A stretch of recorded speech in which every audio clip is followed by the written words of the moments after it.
Hi, can you hear me okay? Hi, yes, I can. Awesome, perfect. Awesome. And it looks like people are starting to join the waiting room. And typically we just like let everyone in around like a couple minutes after it's set to start, and that way we can start when most of the attendees have joined.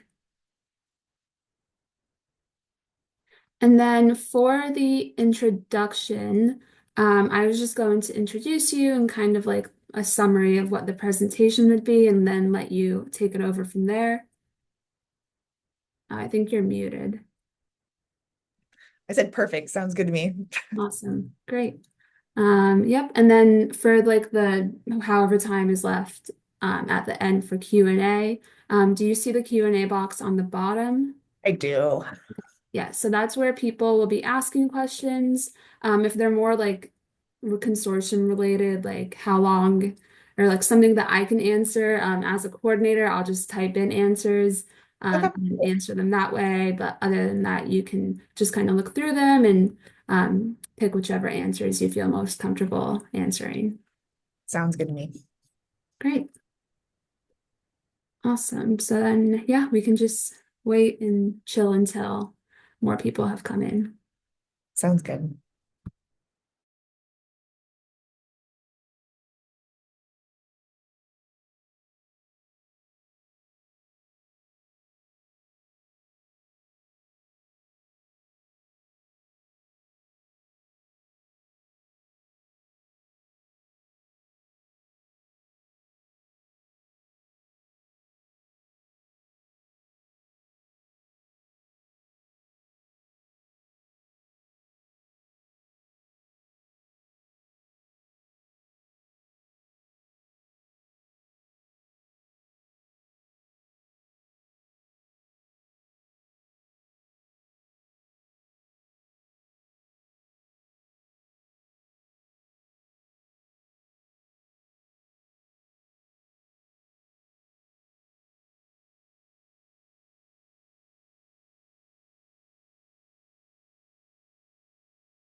We have enough people where we can start the webinar and let everyone in.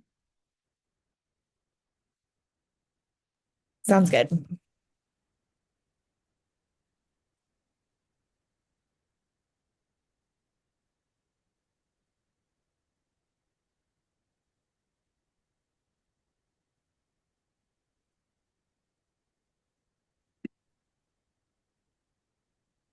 Okay, it looks like the meeting's starting to fill up, so we can start with the introduction. So thank you everyone for joining the consortium today for our webinar on MRI imaging. Our speaker, Dr. Laura Eisenmenger, is a neuroradiologist at the University of Wisconsin with a research focus in vascular imaging.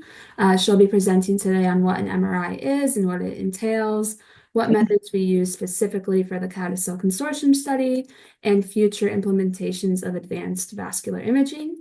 We'll also allow time at the end for any questions, which can be inputted into the Q&A box below. And thank you. Thanks for that introduction. Thanks for everybody for coming. As was mentioned, I'm a radiologist. I also do a lot of research in vascular imaging in general. And so this is kind of my area, and I'm going to start showing my slides here. Ooh, make sure I'm sharing correctly.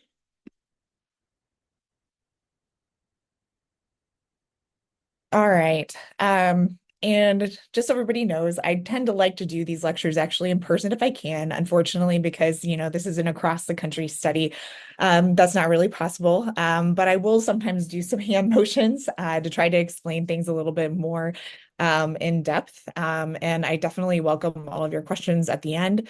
So my talk is going to focus on MRI and CADASIL, but I'm going to be discussing a couple of different things to try to help everyone better understand this. I do want to disclose that I am the principal investigator on the 4D flow part of the CADASIL Consortium. So it's one of the ancillary grants that was added to the consortium where we're adding one more MRI sequence to specifically look at the blood vessels. And so that is my study. So today we're going to be talking about a few different things. So I want to talk for a couple slides on normal brain anatomy and cerebrovascular anatomy to kind of frame the imaging that we're going to be doing. And then I'm going to talk a little bit about how MRI works and why you feel like you do whenever you are in an MRI scanner. And then I'm going to go through the MRI sequence used specifically in our CADASIL Consortium study, as well as the ancillary grants that added on a few more sequences, and explain why these MRI images are important. So first, normal brain structure. And the thing that I do want you to understand is that the brain is made up of neurons, right? And other cells that help support those neurons. But there's two main parts of the brain. There's the gray matter and the white matter. And so the gray matter is this kind of darker area around the surface of the brain or the cortex of that brain, as well as some of these deep gray matter structures or the basal ganglia. And these are actually more of the neuronal bodies, those cell bodies that are responsible for processing the information. And then the white matter is this lighter substance here that's deeper inside the brain. And that's actually the axon. So that's more the transmission of information along those white matter tracks. And so whenever I'm showing you structural imaging, that's what I'm talking about. But I'll try to reiterate that as I go along. And the other big thing that we're going to be talking about a lot today is the cerebrovasculature. And so that's the blood vessels that are supplying that brain. And so this is a little graphic looking from the inferior part of the brain up. And so you actually have blood vessels that go in through your neck, both anteriorly and posteriorly, and then they go up into this kind of circle. So it's a little bit redundant inside your brain, which is great because it helps make sure that your brain gets perfused even if there's a problem with one blood vessel. And so that starts out with these bigger arteries. So you have your aorta, and then it goes into that neck, into those arteries. And then it actually gets smaller and smaller and smaller, and small enough to the point where we can't really see it on imaging with our naked eye. And so that's going to be at that arteriolar or capillary level. And then it fills back into the veins, which then we can see the bigger veins at the end. And this is going to be very important for my type of imaging with vascular imaging to study those blood vessels. And so whenever you're doing the CADASIL Consortium study, MRI is a big part of this study. And there's a very good reason for that, because we can actually see the brain structure and function without having to do anything invasive, which is really, really powerful tool to have. However, MRIs can sometimes be uncomfortable. Some people, it's perfectly fine, and you end up sleeping, and it's the great, and it's super relaxing. But for some people, they notice that it's very loud, right? There's a lot of different sounds going on there, and you have to be in a pretty narrow tube. And I want to explain why that's necessary, and important for what we're doing. In CADASIL, MRI is particularly important because, you have this genetic mutation that leads to issues with blood vessels. And in the past, in order to really study this, you'd have to do something invasive, actually get like brain sampling or something along those natures. But now with imaging, and especially imaging over time, we can actually track changes both in the blood vessels themselves as well as that brain parenchyma without having to do anything much except for put you in that MRI scanner. The role of imaging in general in all of life, not just CADASIL, is that we want to evaluate for a specific condition of concern, in this case CADASIL, but we also want to identify anything else that is going on. And so whenever we look at scans, even in the research world, we're actually looking at studying a specific process, but we're also looking at anything else as well. And so that information is something that you would receive from your scans. And so making sure that nothing else is going on. But for CADASIL, there actually are some key imaging features that we are looking for. And I'm going to go through each one of these, but some of the big ones are going to be looking for infarcts or areas of little stroke, white matter hyperintensities, which I'll explain a little bit more, large perivascular spaces, small little areas of bleed, and then decreased blood flow to that brain. And with all of these, we can look for these markers of small vessel disease progression over time. This is just another graphic showing that we actually are looking at a lot of different information. So I'm going to try to simplify it in this talk, but really this is a very detailed research study where we're trying to do things that are more bread and butter as well as push the mark and do some advanced vascular imaging as well. So this is what MRI magnets look like. And they're a big magnet that's on all the time. So the second that you walk into an MRI room, you're in the presence of a big magnet, and the molecules inside your body are actually already getting affected by that magnet. And so right here, we see these arrows, and that's that direction of where the magnet is. So this is called B0 or B naught. And this is a static part of the magnet that's always on. And so what we're actually doing with MRI is that we have a lot of hydrogen atoms in our body. And whenever we're out in the world, those hydrogen atoms are pointed in all different directions, kind of disorganized. If we get in the presence of any magnet, not just an MRI, some of those hydrogen atoms are going to line up with that magnet. And so we're using that property whenever we're doing MRI imaging. One of the terminology things that I want you to know, because I'm going to be mentioning it, but you're also going to see it in reports, is hypointensity and hyperintensity. And so whenever we look at MRI images, they are black through white in color and kind of gray in between. If we say hyperintensity, that means it's more on the white aspect. If we say hypointensity, it's more on the dark aspect. And that means different things for different sequences, but it's something that we throw out there all the time. In our CADASIL Consortium study, the baseline study, these are the list of sequences that are included. And I'm going to go through all of these so I can kind of explain what each one of them does. And then we also added on these sequences for those ancillary studies. So my one's the 4D flow MRI study, but there's also a cerebral vascular reactivity study as well. So first, there's T1 weighted imaging. So like I mentioned before, whenever you go in any MRI scanner, your hydrogen atoms are going to start to align with that magnetic field. The sounds that you hear while you're in an MRI are actually us changing parts of the magnet to flip those hydrogen atoms. And based on the tissue in your body, anywhere in your body, that tissue has different properties. So, for example, the bone, if we flip those hydrogen atoms in the bone, they're going to react differently to flipping hydrogen atoms in muscle. And they may come back to the longitudinal plane where that magnet is slower or faster. And based on that, they will be either darker or wider. And so for the T1 weighted imaging, we're trying to look for flipping those hydrogen atoms away and how long it actually takes to reorient. T1 weighted imaging, this is an example image, and this is an example image called axial images. So it's actually kind of slicing down from top to bottom in the brain. This is a great one for structural imaging. It's very bread and butter imaging that we get on anybody that gets brain imaging, research or clinical. And with this, you can actually see that that gray matter looks gray, right? And that white matter looks white. And so I used it whenever I was learning this as like a first year radiology resident as T1 true, meaning that gray matter's gray, white matter's white. And it shows you really nicely the differentiation between that gray and white matter. And it looks very nice from the standpoint as you can see the brain volumes, and that means like how much space that brain is actually taking. And if you look at the difference between a child and somebody that's 60 years old, that brain matter will actually shrink over time normally. And so we're looking at those to see if there's something that is not normal or healthy normal. We can also see something called enlarged perivascular spaces. So I mentioned that those big blood vessels are at the bottom of the brain, and then they go and they branch into those capillaries. Those capillaries are all in that brain parenchyma. But sometimes you can actually get a little area of the brain that kind of contracts around those capillaries and those arterioles, like those small little arteries. And it looks like a little dilated space along where those vessels are oriented. And that has some implications clinically as well. And these are features that we are looking for in any sort of neurodegenerative process, even normal aging, but especially in CADASIL. And so that's just a little reminder where the gray matter is, where the white matter is. And like I mentioned, there's a lot of studies that actually look at brain volumes over time that are not related to CADASIL. It's related to a lot of other conditions as well. And this is a study that was done with thousands of people. It's one of the biggest normal aging studies in the world, the Framingham Heart Study, where they actually took people that are completely normal and looked at their brain volumes. And as you can see, they kind of go down over time. And you can also see that there is a difference between different sexes, that women's brains are a little bit smaller. I would say that's because we use our brain more efficiently, but it also is just like a difference between the sexes there as well. I'm going to be using a lot of example cases that are more in Alzheimer's disease because that's been studied a lot more extensively than CADASIL, which is one of the reasons why we have this CADASIL Consortium study. We want to understand how vascular disease affects the brain parenchyma as well as cognitive function over time in CADASIL. But it's nice to think about this in terms of Alzheimer's disease as well, because Alzheimer's disease subjects typically have more advanced small vessel disease as well. And so this is an example case of T1 weighted imaging here, where we're looking at the brain volumes again.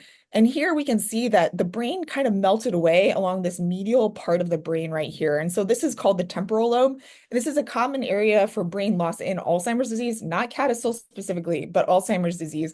And so it's just an example of us actually looking specifically for that volume loss. And it's also an example case of seeing those dilated perivascular spaces. So these little holes here are where those blood vessels are going. And you can see where the brain parenchyma lost a little bit of volume around those areas. This is just another example case, not CADASIL, but of brain imaging over time so that we can show you how longitudinal imaging really, really can help us study any sort of neurodegenerative condition and normal aging. And so this is why we ask in some of these research studies to do MRI imaging over time, because we do really want to study how this process works over time so that we can understand a disease process better, as well as try to find out if there's any treatments available. And so this is an example case where this is coronal brain imaging, an MRI, and this is cutting back front to back in the brain parenchyma. And again, on this one, we're looking more in the temporal lobes here, and you can kind of hallucinate with me that maybe there's a little bit of volume change there after 3 years.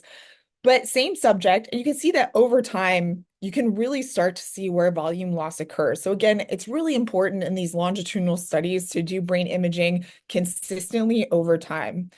We can also look at automated ways to measure volumes in the brain. And so this is a way to segment the brain and actually try to do this more systematically, looking at different ages and sexes. This is another case of Alzheimer's disease, but this can be done with anybody's brain to try to see, compared to normative, quote unquote, normal subjects, whether or not there's loss versus more brain than average, with red being not good, losing more brain. But in CADASIL, T1 weighted imaging and structural imaging, there is evidence of progressive brain volume loss, particularly in the cortex, so that surface of the brain and the gray matter and the subcortical regions. And then that brain volume loss does correlate with cognitive decline. But we do want to study this more in depth, and we want to study it alongside other vascular markers. Next, T2 weighted imaging. So this is another really good one for structure. Instead of kind of looking at those hydrogen atoms whenever they pop back to the more longitudinal way, we're actually looking for the transverse reorientation of them. And this is a hard subject to really master. Radiology residents learn this for many, many years. But It's just kind of to emphasize that each one of these sequences is important for its own reason, and they have different sounds whenever you're in that scanner because we're doing different things with the tissue in the body in order to try to bring out those differences. And T2-weighted imaging is nice in that it's really sensitive for fluid. So this is an example of a T2-weighted image. It emphasizes parenchymal or that brain actual material abnormalities. And one of the common things that you see with that is these white matter hyperintensities. And if you remember, I said hyperintensities mean that it's going to be brighter or white. And so this is what we're kind of talking about here. These areas of white around the brain, as well as in these kind of subcortical near the surface regions. And the question is this a marker of vascular disease? And in our typical radiology reports that we read every day, including me like 5 minutes before I started this webinar, is that we do often associate this with small vessel disease. And that comes from the literature, that comes from these really big research studies that actually look at vascular risk factors for stroke and have shown that people with more stroke risk factors have more white matter hyperintensities. And there are ways that we can grade this. So whenever you get a study, MRI or anything, radiologists will look and they'll try to see if these white matter hyperintensities are okay for age or more than what we expect for a person's age and sex. And we can either do that by doing grading systems. This is one of the most common ones called the Physicus grading system. But there's a pretty big step between the different grades, right? And if we're looking at something longitudinally over time, we want something that's a little bit more able to pick up subtle abnormalities and subtle changes than just putting these big grades in there. So they're very useful. We'll definitely use them in all these studies. But one of the nice things that you can do is trying to actually get volumes from those areas. And now with AI out there in the world, we can do this much better. And so this is just an example case of how somebody is segmenting out those areas of hyperintensity. And a lot of studies have shown that doing those actual volumes and segmentations are better. And we have a great team with the CADASIL Consortium study that is looking at how to best do this in this study and working with improving this over time as well. So are all of these white matter hyperintensities the same? Typically, the ones that are seen more in the central brain here are thought to be less associated with vascular disease themselves, whereas these ones that are more peppered out in the white matter are thought to be more associated with small vessel disease. But there's a whole myriad of things that can cause white matter hyperintensities in the brain. And so depending on what's going on, that can be different things. And in this case, it was going to be different little small areas of stroke as well can be a white matter hyperintensity. This is an example case of somebody with CADASIL. And so with CADASIL, there's more white matter hyperintensities than what we typically see with age. And it does make sense because it is a genetic condition in which you get more small vessel disease. And so you get these bigger areas of white matter hyperintensity. You can get these little areas of stroke. Like this is a little hole in the brain here. And so we're looking for those as well. And the white matter hyperintensities in CADASIL are more characteristic. So what we're looking for too is seeing if there's involvement of this anterior part of the brain down lower called the temporal lobes, because that is an area that's not typically involved with people that don't have CADASIL. So some of those can actually help us answer on imaging the question of whether or not somebody has CADASIL and how advanced it is. But you do get these with normal aging as well, like I mentioned. And I just wanted to show an example case of what we see with quote unquote normal aging, where we expect it to be more these patchy areas versus those totally filled in areas eventually with people that have more advanced CADASIL disease. This is just a CT scan. So I'm showing you mostly MRIs today, and that's what I'm kind of tackling because that's what we do with our studies. But I just wanted to let you know that if you go into the hospital and you get a CT scan or something from the emergency room, it's different than an MRI in that it's not a magnet, it's a big densometer. So it's looking at the density of your brain and your bone and everything else. But this is what those white matter hyperintensities look like on CT. They look darker because they're actually less dense. I just wanted to show a couple of other conditions just to show that these quote unquote white matter hyperintensities can be different. So instead of those normal ones with small vessel disease, this is multiple sclerosis. So this is an inflammatory condition. This is something called Sussach syndrome, where it actually attacks, like it's an autoimmune, like your body's attacking itself and it's attacking its own blood vessels, but it's not like a chronic thing, it's more acute thing. And this is actually somebody getting poisoned by a drug that causes issues with the white matter. So as a radiologist, we're trying to figure out what these abnormalities are in the pattern and as well as the clinical picture and put it all together. For this research study, it's a little bit more straightforward because we kind of know what to expect and we're more just looking for those changes over time. This is an example of Alzheimer's disease again. And I mentioned that Alzheimer's disease has more small vessel disease. And so you can see that they also have areas where it's less patchy. It's more like this kind of confluent area or bigger area of white matter hyperintensity. And so again, we're looking for the pattern and how that changes over time. Next thing that we're going to look at is something called T2 star weighted imaging or QSM or susceptibility. There's kind of a lot of different names, which is not one of the things that makes MRI simple. MRI is kind of hard to understand. But again, if you guys have any follow-up questions after this, at any point during this study, we're very happy to answer those for you. So in susceptibility weighted imaging, we are actually doing is looking for things that cause inhomogeneities, which means disruptions in the magnetic field. And so there's some things that can disrupt any magnet, not just MRIs, but MRIs are really strong magnets. So little bitty disruptions can cause issues. Air can cause issues. Iron can cause issues. And we have iron in our blood. So if some of that blood leaks out of our blood vessels, it can actually stain our brain a little bit with that iron. And with the sequence, we can pick that up. And so it shows up as these dark areas in our brain where now there's a little bit of blood that leaked out and there's iron that's kind of sitting there and we can image it. This is an example case again with Alzheimer's and somebody that has small vessel disease, not CADASIL, but very advanced small vessel disease, where again, they have this confluent area of white matter hyperintensity on the T2 weighted imaging. And then they have like one little area of that dark signal on the QSM imaging, T2 star weighted imaging. And that is going to be related to a little bit of leaky blood there. This is cerebral amyloid angiopathy, which again, I'm just kind of showing you that there's a myriad of different things that can cause this, not just CADASIL, but we as radiologists are looking for what we think that cause is. And in CADASIL, and in this study, we're going to be looking at those microhemorrhages over time. So this is a condition that really emphasizes those leaky blood vessels. This is related to hypertension, so high blood pressure. You can actually get little microhemorrhages related to high blood pressure, but they're more central in the brain versus in cerebral amyloid angiopathy, they're more on the surface of the brain.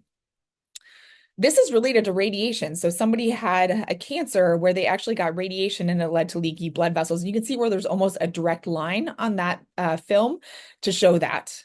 This is related to showering of little blood clots, little things in the brain that led to little hemorrhages. This is actually related to trauma where the brain shifted around and caused a little bit of bleeds. So a lot of different things can cause this again, but in CADASIL, there's not as much of a pattern. What we're looking for is microhemorrhages and microbleeds in general, and they frequently occur just deep to those gray matter superficial areas of the brain. And those are related to those vascular changes with CADASIL and having those little bitty bleeds. So it's not something that you expect to actually feel.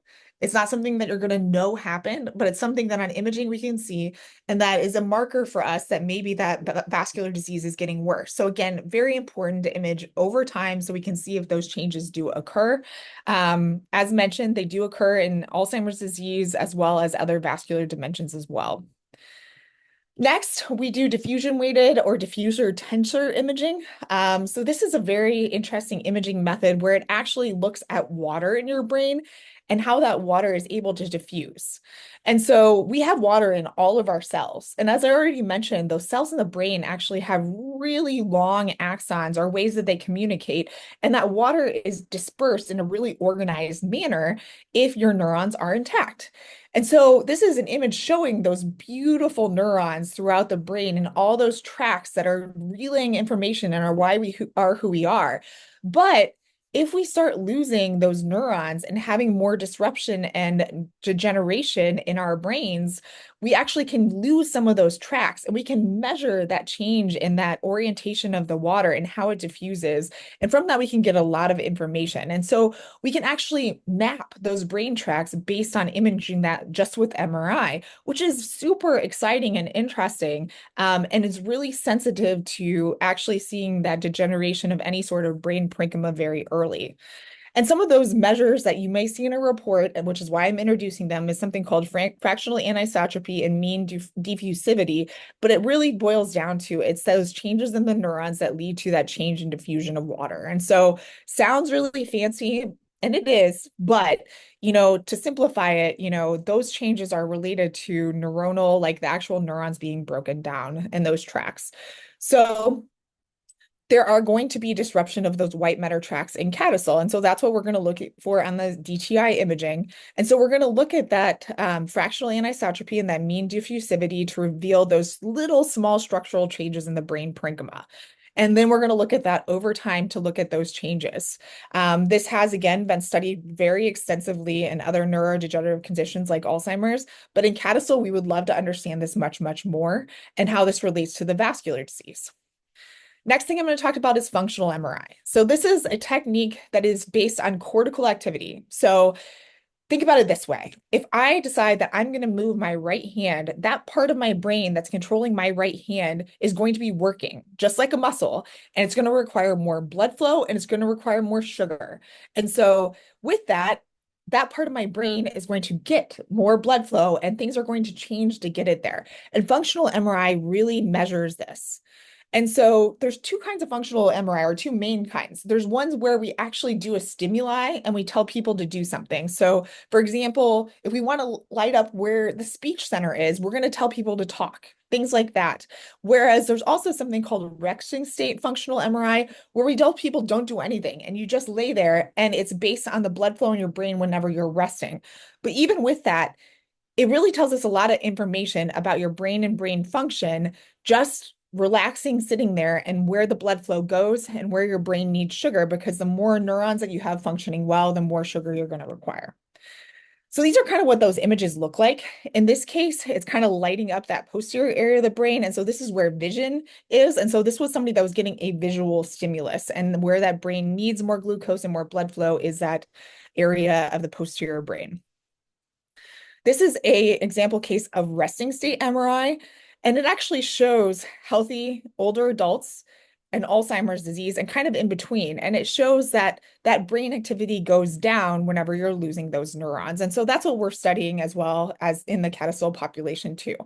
And so these changes are evident in CADASIL, where there's disruption of some of that connectivity and some of that function in that brain. And so we want to look at that over time, and we want to look to see if there's any reduced communication between brain regions. Next, I'm going to move more into the vascular imaging part. So first, we're going to start with perfusion imaging. And so this is just how your brain gets all the blood flow to that brain parenchyma and gets it the sugar and the energy that it needs to function, right? And so this is an example chart from the literature. So research studies, just like we're doing, that are really important to understanding this. And so these subjects had Alzheimer's. These subjects were in the middle age, and then normal older adult, and then somewhere in between, right? And so it actually shows that there's decreased blood flow or brain perfusion the more neurodegeneration there is, as well as just normal aging. So perfusion imaging is actually looking at the passage of fluid through the circulatory system. So remember I showed you those cerebral blood vessels more along the base of the brain, and then it moves into those capillaries in the actual brain parenchyma. And so we're actually going to track that across and actually make sure that it goes where it's supposed to be going. And there's a number of different ways to do this in MRI. The one that we like to use in our study is something called ASL, or arterial spin labeling. And it's a really cool way to label the blood actually with the magnet and watch that blood go into the brain. So there's a couple different methods to do that. You can either activate the blood in a slab in the neck, or a slice like the one that just lit up there, and you watch it go into that brain parenchyma.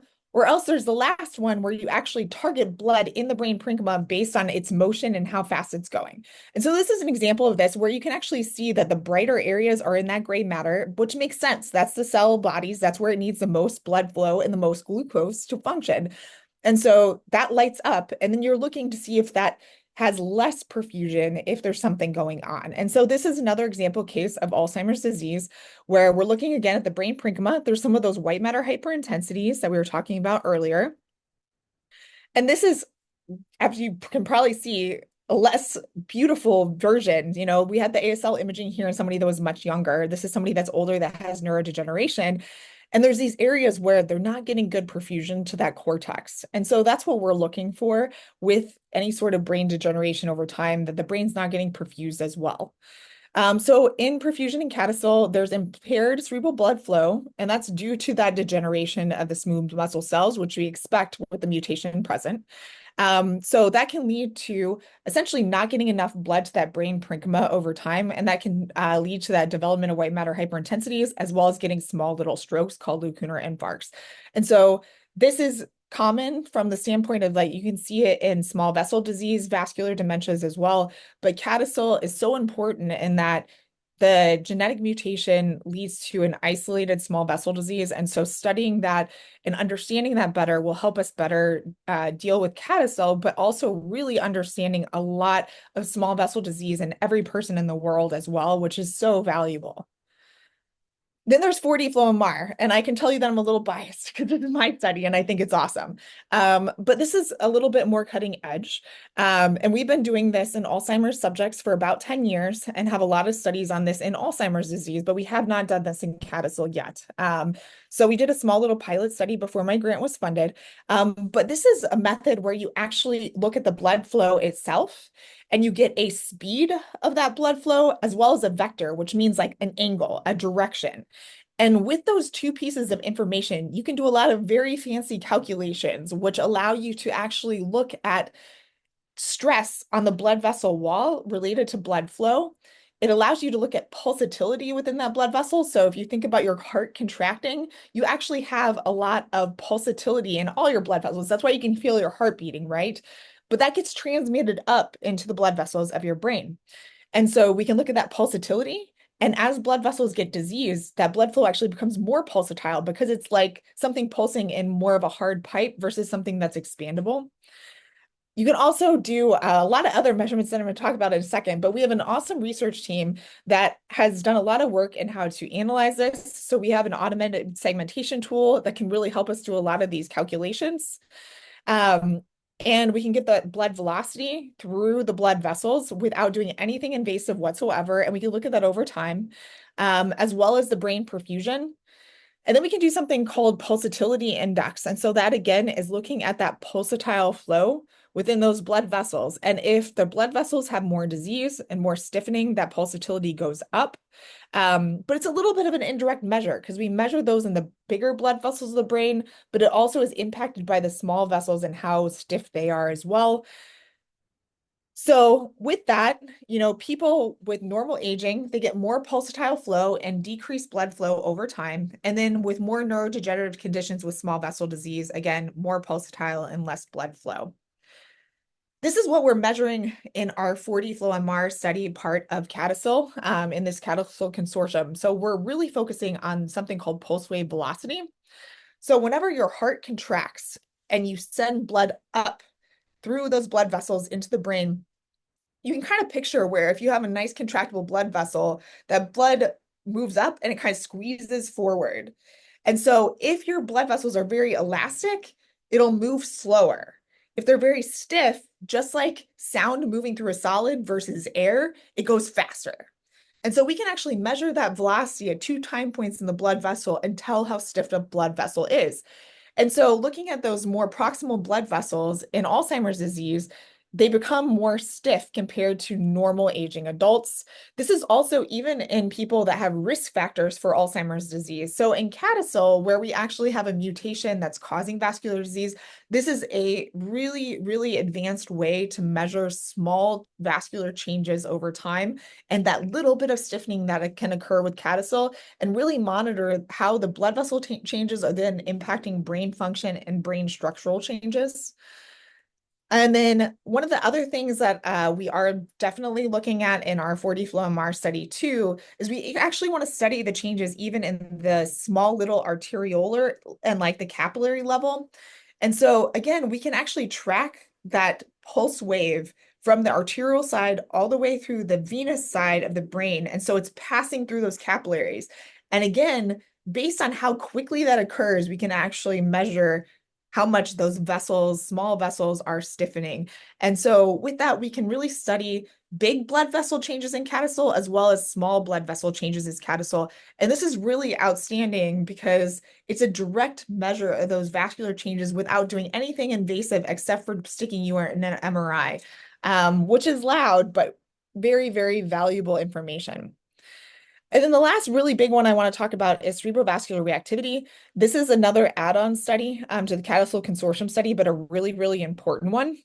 So, whenever you are exercising, whenever your brain needs blood for any other reason in the world, your blood vessels actually kind of expand, right? And whenever you're young and they're very elastic, you can expand more easily to any number of stimuli. Something happens, your brain needs more blood flow, they dilate. Whenever people get more aging, any kind of cause for that stiffening, that is one of the first things to go. That ability for everything to react and expand goes away really, really early. And so this is another measure that we can measure super, super early in anybody with a Notch3 mutation, even before they're exhibiting any symptoms, and actually map those vascular changes over time before we're really seeing those parenchymal changes. So super exciting. And it's a really important add-on part of our study. And so this is just a prior study showing the difference between young adults and aging adults. And there also is a difference between young men and women and older men and women. So there's a sex difference, there's also an age difference, but again, a very important part of our study. And so another summary slide, just kind of emphasizing this CADASIL Consortium study that we're doing, both the core grant as well as the ancillary grants, is really trying to do an MRI study that covers brain structure, brain function, and really study those blood vessels as much as we possibly can with the technology that is available, and really try to study this disease process as much as possible. So MRI is essential for studying CADASIL related brain and cerebrovascular changes.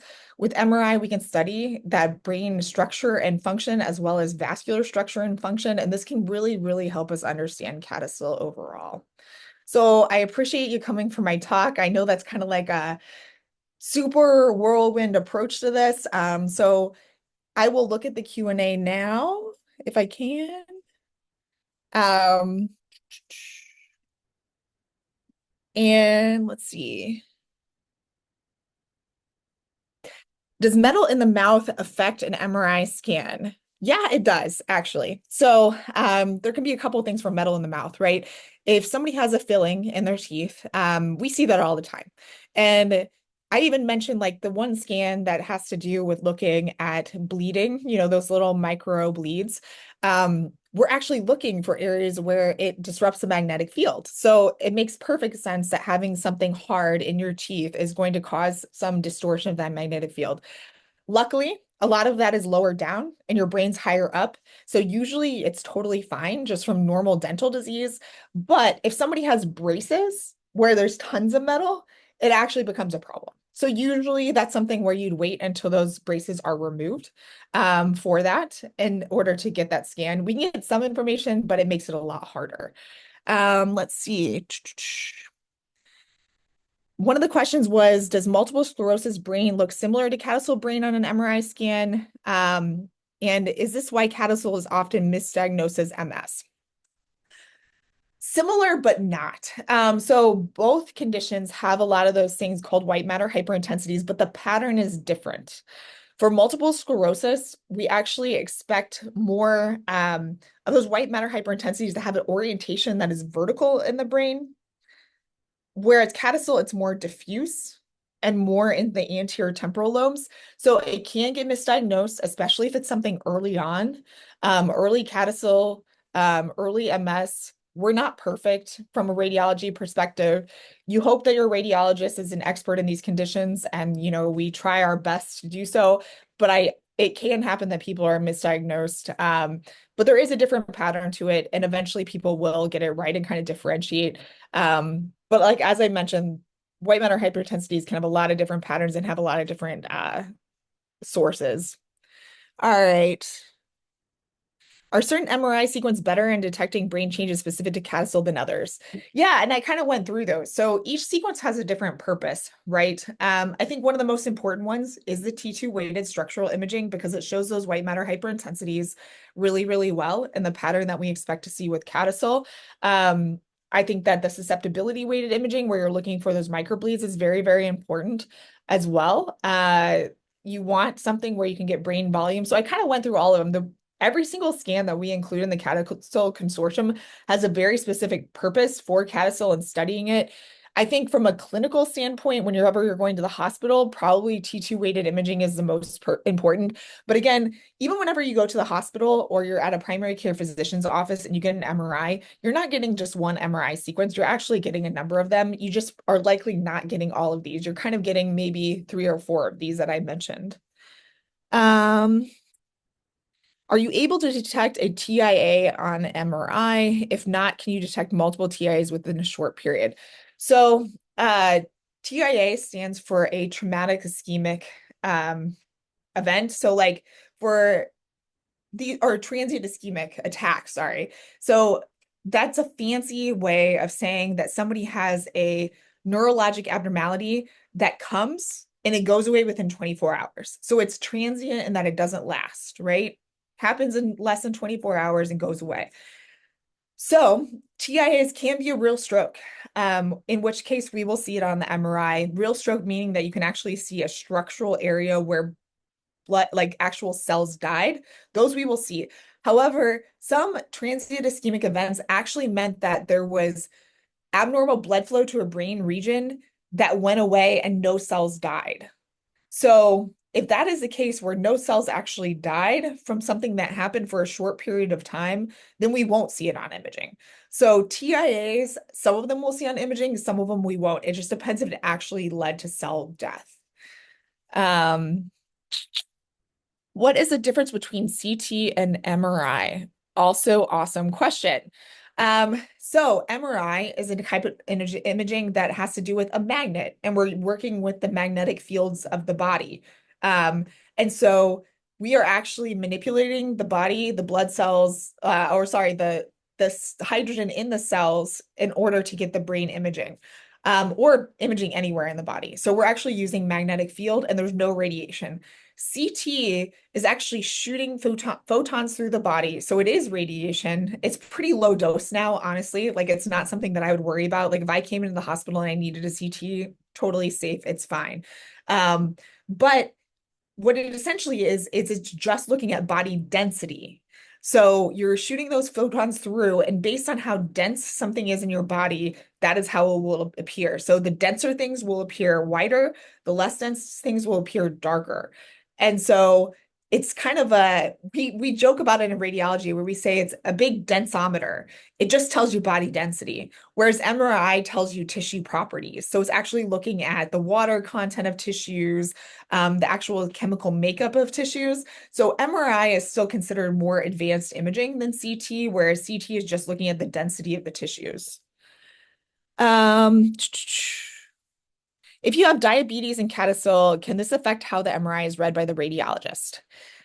So, not really, honestly. So, CADASIL, because there is a genetic mutation that leads to pretty pronounced vascular disease, that is most of the findings we're going to see.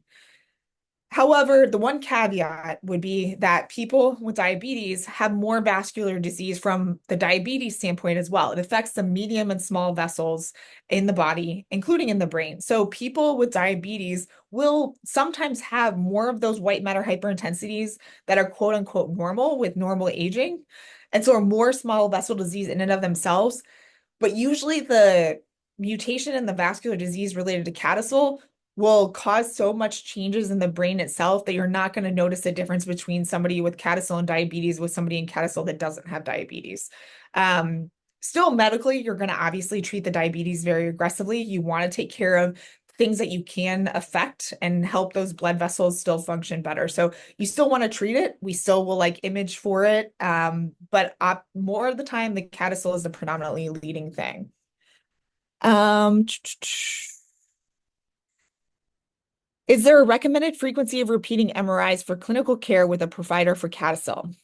there's not solid recommendations. I think a lot of it from a clinical standpoint is driven by the goals of care. And if somebody's having more symptoms, sometimes it's related to making sure those symptoms aren't related to something else as well. So, as I mentioned, with any kind of imaging, you're imaging both to study the thing that you're asking about and like answer the clinical question you're asking about, and then also making sure nothing else is going on that you need to deal with. And so, from a frequency standpoint, in research, it's ideal for us to image at least about on a yearly basis because we're really trying to study those changes over time, and really trying to differentiate what happens first, what happens second, what happens third, so we can really study how this disease progresses, so that we can both find mechanisms for treatment and also know what is quote unquote normal progression of disease. But like I said, from a clinical standpoint, maybe on a yearly basis is a little bit more than is needed, because you're more just trying to answer if there's anything else going on. So that would probably be my answer to that. And then one more question. There's a question about getting contrast. And then, is it safe or no risk for damage for someone with CADASIL to have MRI with contrast? Okay, good question. MRI contrast is something called gadolinium. Um, in the past, gadolinium has been linked with some medical issues, but right now, gadolinium is very, very safe. They've worked with it for many years now. There's actual chemical compounds that make it very safe for going into the blood system, and then you essentially just excrete it out. And there's no issues with that. For CADASIL, there's no special considerations, honestly. So with that, like if I had a family member with CADASIL and like that was part of the study, I would get it. It's not going to hurt anything from the standpoint of the blood vessels or the brain parenchyma, and it's safe for the kidneys and everything else. So from that standpoint, like even if it was my child or my husband or anything, I would say, please do the study. It's more important that we understand what's going on. And I think that's all the questions I really had, unless anybody else has any more. I think I see a few more Oh, below. let's go.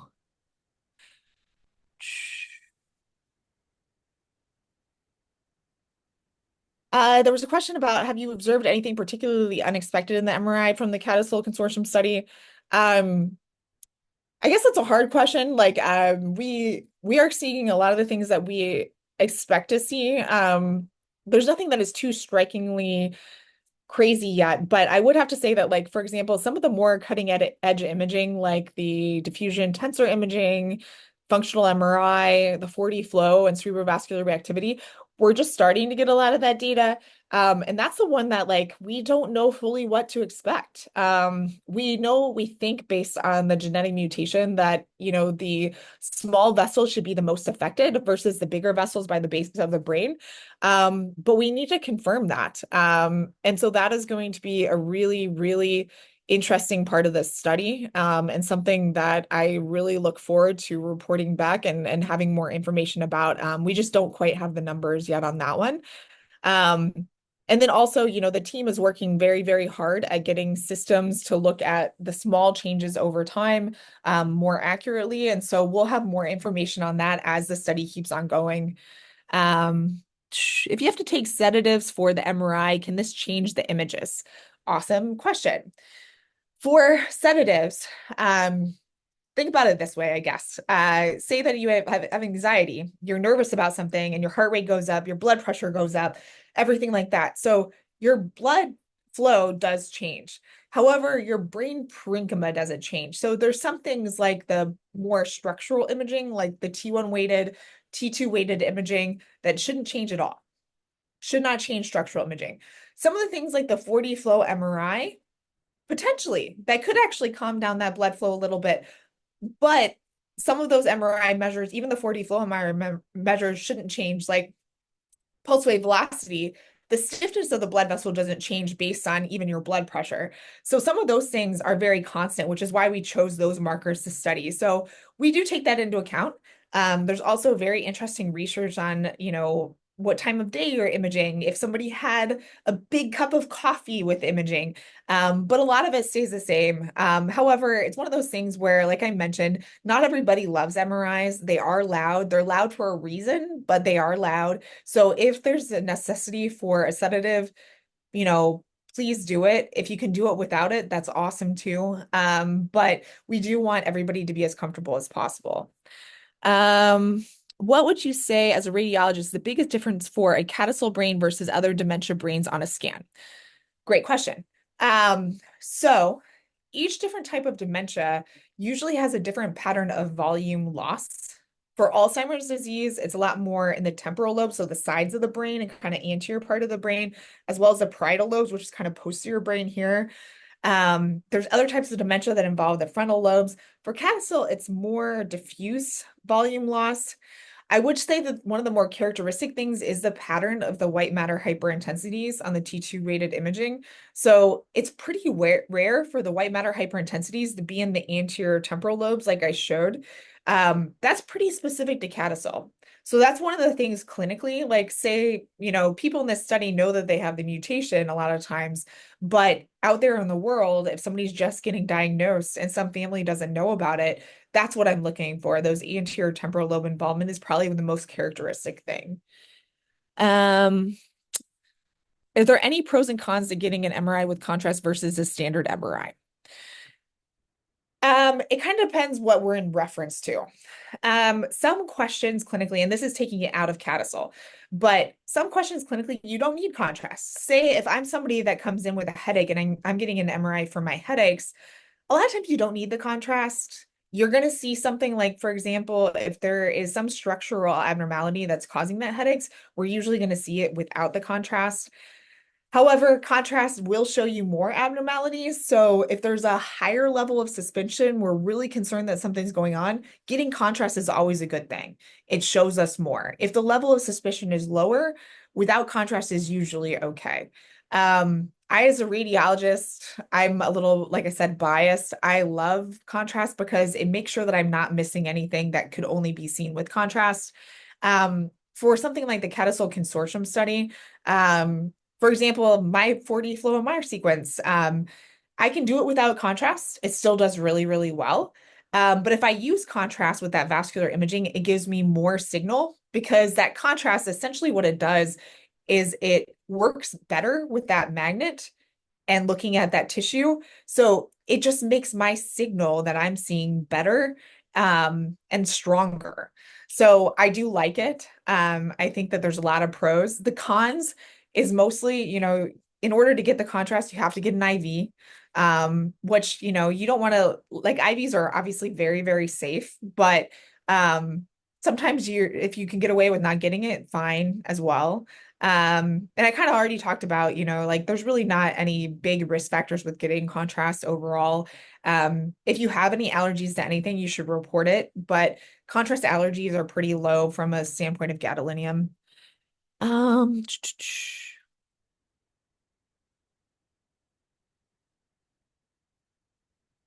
There's a question about if flare or T2 space give you the most info. Um, I kind of mentioned like every single sequence, we do it very specifically for different reasons in order to give us different information. The T2 flare imaging really brings out those white matter hyperintensities, so I still think that's like a really good bang for your buck. But every one of these sweet sequences, like at the beginning of the study and even now, like we met for months with a big team of radiologists, neurologists, neuroscientists, informatics people, and we went through all prior Alzheimer's disease studies, vascular dementia studies, CADASIL studies, and really tried to pick sequences to cover as much information as we could, as well as being as cutting edge as we could, to study this as in depth as possible. And so there was a lot of discussion, and they're all picked for their own special reason. This is something that we always revisit to try to make sure that we are still doing the best and most cutting edge things, but we also want to stay consistent with what we started imaging in. And then there's going to be probably more ancillary grants. So like the 4D flow MR grant, the cerebrovascular reactivity grant. There's also a retina, like looking at the back of the eyes grant as well. So this study, everybody involved in this research team is constantly trying to think about what can we do that is going to answer more questions and be more sensitive. And so that's why there are going to be things that are add-ons and people will communicate with you and that they're available because we are trying to target different things. Um, for the CADASIL study, we are asked if we have had any mood disorder medications or nicotine in the past 24 hours prior to the MRI. Do these affect the scan? Again, things like nicotine, caffeine, whatnot, they can potentially affect things like blood flow, brain perfusion. Again, the structural imaging should not change, but it is good for us to know these things, especially if we want to like kind of look at the differences in those. Um, in all reality, we are like kind of looking at some of these perfusion and blood vessel measures here, even at the University of Wisconsin, looking at like very specifically the differences in people that have had a cigarette recently and things like that. So it can affect it a little bit. It's still very useful, even if somebody did have a cigarette versus didn't have a cigarette or a nicotine patch. So as long as it's kind of consistent over time, we are looking at people on multiple scans over time. So if their behavior is pretty consistent and they're getting the scan in a similar manner every year, then we're getting a lot of really good information. So no matter what, it's awesome. But we do have those questionnaires just to differentiate small things that could affect the study. All right. Did I miss any other ones? I think that was all of them. Okay. Right on Well, time. like I mentioned, like I know this is a kind of a big topic, and we're always asking you to get these imaging studies. So if you have more questions that up over time, I'm more than happy to answer them, and I'm always happy to do like follow-up webinars, if needed, to kind of fill in information that I wasn't able to cover in this short period of time too. Awesome. And thank you so much for that presentation. It was very informative. And as Dr. Eisenmenger said, if you have any further questions, feel free to email me or Dr. Eisenmenger.